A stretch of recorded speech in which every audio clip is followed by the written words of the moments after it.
I think we had some lapses in the game. I think we still are searching to be able to play, a complete game. When we got ahead in the game, we sort of relaxed a little bit and didn't play with the same intensity. It really affected how we played in the second half. We didn't control the ball at all in the second half. We only had the ball for 17 plays. Turned it over a couple times, 3 and out. And the defense ended up playing over 50 plays in the second half, which is, you're not really in control of the game when you do that, regardless of what the score is. And I think we all need to learn some lessons, from that. But it was a great win for us, and I'm really pleased and happy to see some of our players getting recognized. Minka is a National Defensive Player of the Week and SEC Player of the Week. J.K. Scott on special teams. Jalen Hurt is a freshman. These guys have played very, very well, and we're extremely pleased that they are being recognized for that. From an injury standpoint, we have a couple guys that will be out today probably. Hopefully they'll be back tomorrow. We're a little banged up after this game, not serious things, but things that may require another day's rest for, several guys, including Reuben Foster and Alphonse Taylor. Tennessee, this game is a really big rivalry game and a special one for a lot of people in our state that are our supporters and our fans. And it's obviously a big game for our players as well, and it's very challenging to, play this game on the road as it always is, because there's always a lot of energy and enthusiasm. Tennessee, I think, has an outstanding team. They lost one game this year to Texas A&M, who also has an outstanding team in overtime. They have a lot of veteran players returning, I think 18 starters total from last year. Quarterback's doing an outstanding job for him. He's a dual threat guy that is very difficult to defend. They have a very good offensive scheme in terms of being able to run the ball, and the explosive plays that they ever make with the skill players that they have make them very, very difficult, to defend. And I think they've gotten better and better each year on defense, and certainly their defense has played a lot better this year, and has been very, very difficult to defend. This is a very, very good team, probably for sure a top 10 team in the country, and it's going to be a very challenging game for us. We'll start right here with John Zehner. Coach, could you talk about kind of the aggressive mindset? Maybe Jeremy Pruitt has something to do with that, but this defense, they all want to make big plays.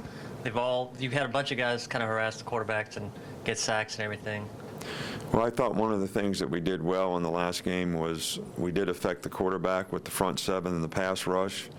I'm not sure exactly how many sacks we got, 5 or 6 or whatever it was, but I think there were a lot of other plays that the quarterback was affected on, probably about a dozen, and some of those led to big plays.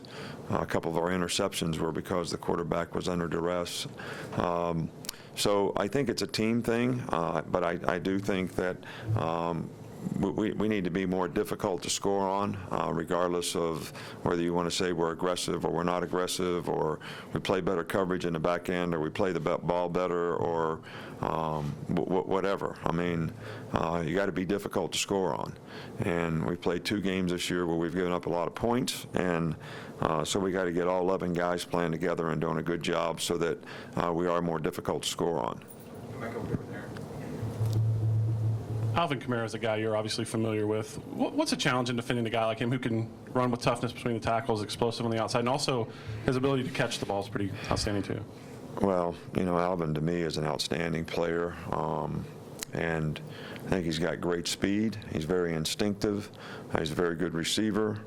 He's very good running the ball inside or out, and uses his speed to his advantages on the perimeter. And on loose plays, whether it's screens or whatever, he has been just dynamic this year. So this guy is a fantastic player that has a lot of production, and certainly is used well in their offense relative to making it difficult to defend him, the quarterback. Jalen Hurd, when he's in there, he's a different style guy, but just as effective in a lot of ways. So these guys have a lot of weapons, and their skilled players outside have done an outstanding job of making big plays as well. Middle here with Michael. Having two guys going out with concussions Saturday, how much is that process involved over time in terms of treating that, and how different is it from when you were a player? Well, I don't think we want to talk about when I was playing. I don't want to get anybody in trouble or anything, but there's two things when I was playing that weren't considered big issues. If you got hit in the head and you knew your name and where you were from, you were ready to go back in, and that's not a good thing. And if you got the wind knocked out of you, that wasn't a big thing. But you know, these things are all player safety issues that I think have to be looked at, and I think the protocol for what we do now in terms of concussions is really, really in the best interest of the player with the testing that we do. And we know a baseline on every player when he's normal, and we can test him back to normal before we ever let him to resume activity. And I think that's critical, really, in managing these types of things. So Ruben hit his head on the ground, so it wasn't really a helmet-to-helmet thing or anything. I think Shank, I'm not sure exactly how he did it, and I didn't really notice it in the film. So when you're playing offensive line, though, that wouldn't be unusual. In the back with Cecil. Coach, one play in the game that you didn't seem to agree with the officials was I guess it was a low hit call on Rashaan Evans on their quarterback. What's the rule there? What did they feel like you did wrong, and why did you feel the need to protect him there? Well, I think player safety is really important, and I don't think that guys, I would want them to do it to our quarterback, and we don't certainly coach our guys to do it to the opposing team's quarterback when you just have a free shot at the quarterback and you hit him low. In the knee area, you know, you hit him low.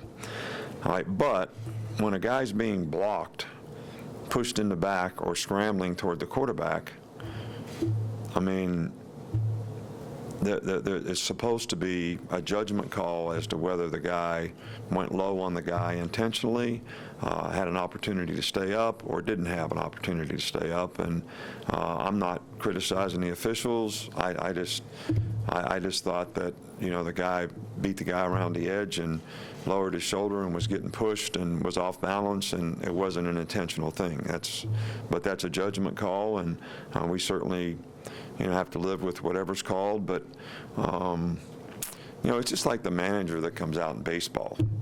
I mean, did you ever see the manager come out in baseball and argue a call and the umpire change the call? No.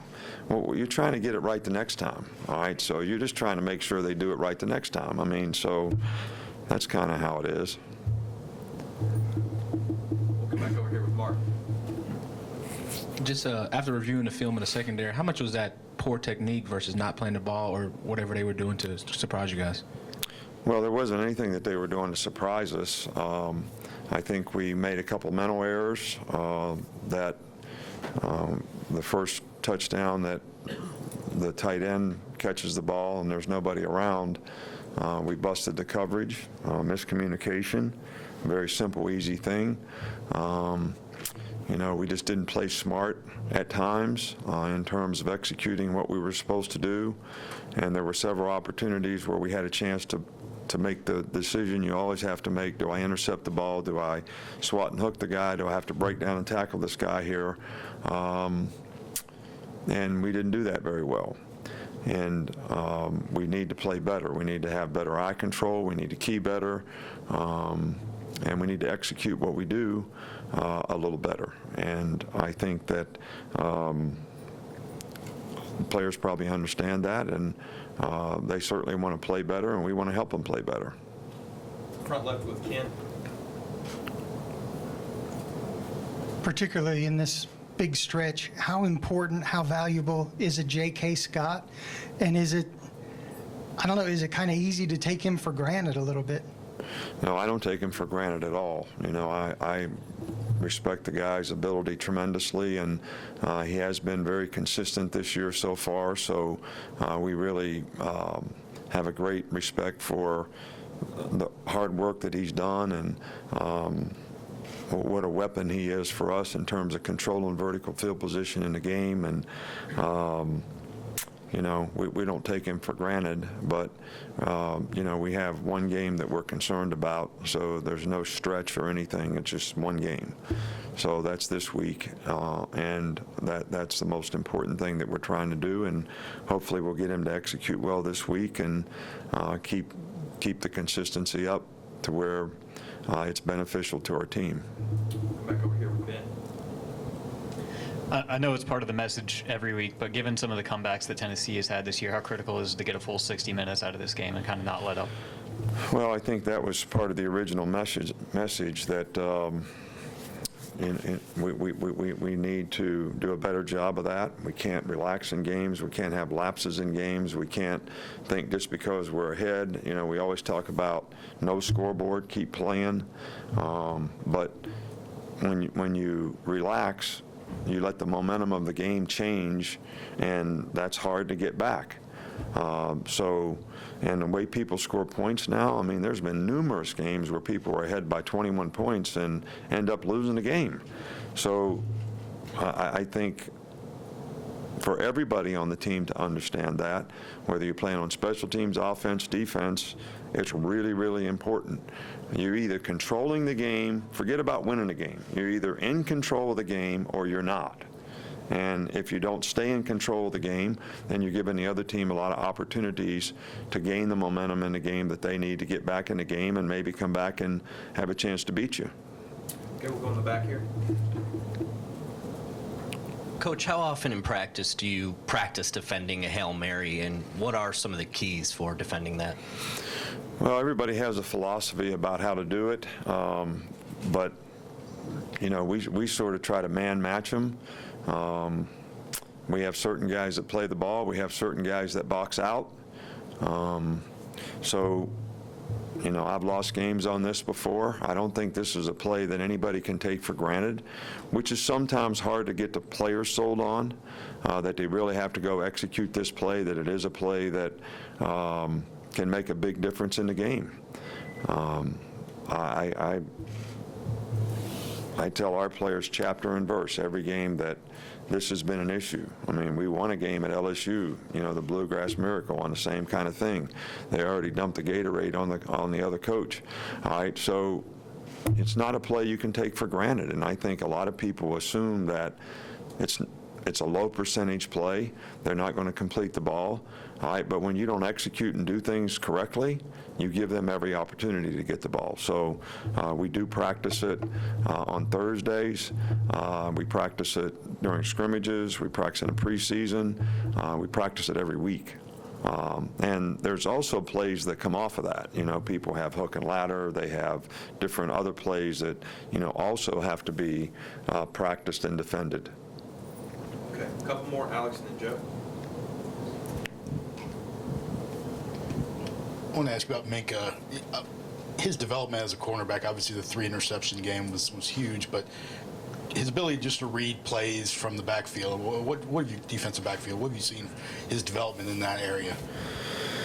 Well, Minka's a really hard worker. He's a bright guy. He's a smart guy. He's a very instinctive player. And, you know, he's played really, really well for us. And hopefully we're going to be able to continue to get him to play that way. But, you know, when I talk about discipline, eye control, looking at the right thing, you know, understanding what the other team's trying to do so that you put yourself in the best position to take advantage of it, you know, he probably does that as well as anybody that we have, you know, on defense.